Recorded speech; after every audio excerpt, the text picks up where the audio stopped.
No beavers, no elections. No server, no elections. No electronic transmission of results, no elections. This is the new anthem of the Coalition of the United Political Parties, CUPP. This is the discussion today. My name is ADS. Watch this video. In Nigeria, not only have we worked to strengthen our democracy, but we have supported it and promoted the rule of law in our sub-region. In the Gambia, we helped to guarantee the fast democratic transition since independence. In Guinea-Bissau, we stood by the democratically elected government when it faced mutiny. And in the Republic of Chad, following the tragic death of its president, the late Idris Dabe Itno, in the battlefield, we joined forces with its other neighbors and international partners to stabilize the country and encourage the peaceful transition to democracy, a process which is ongoing. We believe in the sanctity of constitutional term limits, and we have steadfastly adhered to it in Nigeria. We have seen the corrosive impact on values when leaders elsewhere seek to change the rules to stay on power. Indeed, we now are preparing for general elections in Nigeria next February. As the 78th Anga, there will be a new face at this podium speaking for Nigeria. Ours is a vast country, strengthened by its diversity and its common values of hard work, enduring faith, and a sense of community. We have invested heavily to strengthen our framework for free and fair elections. I thank our partners for all the support that they have provided our elections. As President, I have set the goal that one of the enduring legacies I would like to leave is to entrench a process of free, fair, and transparent, credible election through which Nigerians elect their choice. That was President Muhammadu Buhari at the United Nations Assembly, assuring and reassuring Nigerians of a free, fair, and credible election come 2023. He said that would be the legacy he would want to leave behind upon leaving office in a couple of months. Now, the coalition of the United Political Parties said they have intercepted reliable information about the plot by top APC members headed by an APC governor in the southern eastern region of the country to deactivate the bimodal voters accreditation system, commonly known as the Beavers machine, from the Inec server, and also to stop electronic transmission of results for the 2023 general elections. Remember also that it was this same group that uncovered the irregularities with the Inec register sometime last month, where foreigners with no indigenous names were seen to have made their way to the Inec register mysteriously, including persons born in 1900. A discovery that Inec has now come out to assure Nigerians of a thorough cleanup of the voters' register before the elections in 2023.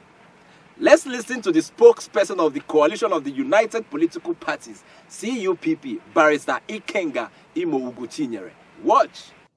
The chairman of Nigerian political parties, opposition coalition CUPP, and heads of political associations have intercepted intelligence of an alleged fresh plot against the 2023 general election, and this time being coordinated by leading figures of the ruling APC governors, led by a Southeast APC governor with controversial past, and another from the Northwest, who are working with their colleagues to perfect a plot to intimidate INEC leadership into abandoning the use of electronic transmission and upload of election results to the INEC server, deactivation of the Beavers machine from INEC server, and the creation of crisis of confidence based on trump-up charges that will lead to the removal of top officials of the Electoral Commission, including the INEC chairman, Professor Mahmoud, and other national commissioners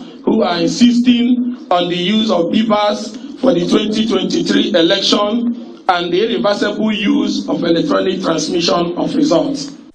That's a heavy allegation there, and the group seems to have evidence to back up their claims. The Independent National Electoral Commission, Inec, must stand up to its responsibility and ensure the beavers will be in use come 2023 elections and the results transmitted electronically too. Also, President Muhammadu Buhari must ensure that no Inec top staff who has not been found once in one way or the other is removed, most especially the chairman, Professor Mahmood Yakubu. Again, how did the APC and the PDP react to the claims made by the Coalition of United Political Parties, CUPP, as regards the beavers and electronic transmission of results? Watch Ayo Oyelo of the APC and the Limona Onoja of the PDP trash the issues raised. Watch. I believe if people don't have something to do with their lives, that's when they jump around making unfounded and irresponsible allegations. I mean, we are facing a very crucial period where Nigerians are getting ready to elect new leadership over the course of the coming month. And we do not expect that Nigerians should take this as an opportunity to misbehave. I mean, get people to just confuse them, make irresponsible and spurious allegations. I mean, the same guy had made several unreasonable and unfounded allegations over the time, and none of them had ever been proven. So this is just one of those usual political jobbery things he does, and I think nobody should take him seriously. But however, if he thinks he has very serious allegations to make, there are proper channels to go about it, not a press conference and unnecessarily eating up the polity. Like the APC-led federal government was responsible from the House of the National Assembly to the presidency, was responsible for this new electoral law.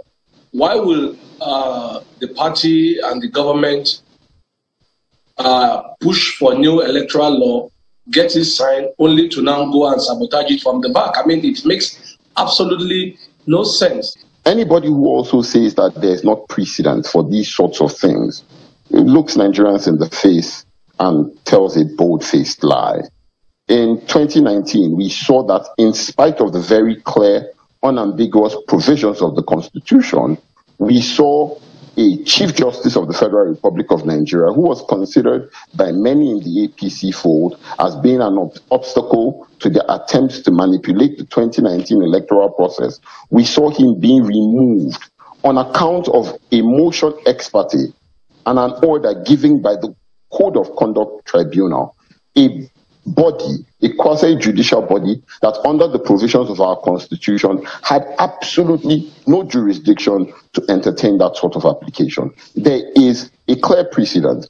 And not only is there a clear precedent, there is a continuous concerted effort on behalf of the APC to attempt to infiltrate the electoral body, to lay complaints about the electoral processes and to attempt to subvert it. These things are known facts. They are happening in the public domain. And so for anybody to come and say that no, it is not true or that they are mischievous, perhaps the person should look in the mirror and ask himself if he's the one being mischievous. UPP also raised allegations of INEC staff who have been arrested and have been detained in DSS custody, who have not been deprived access to their lawyers, have been deprived access to their families.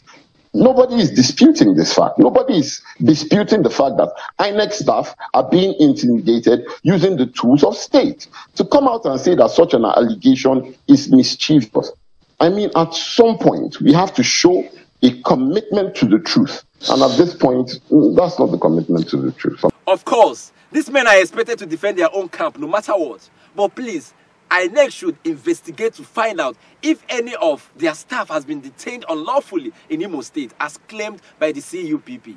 It might be a pointer to uncover some other things that might not have been said. Well, it's the election cycle. All of these are expected. The president has assured Nigerians of a free, fair and credible election come 2023. We hope he will live up to his promise. So clean up your PVC and get ready for the polls. Nigeria will be great again. I'll see you later. Subscribe to this news channel. Let me be your news plug and I'll keep you updated.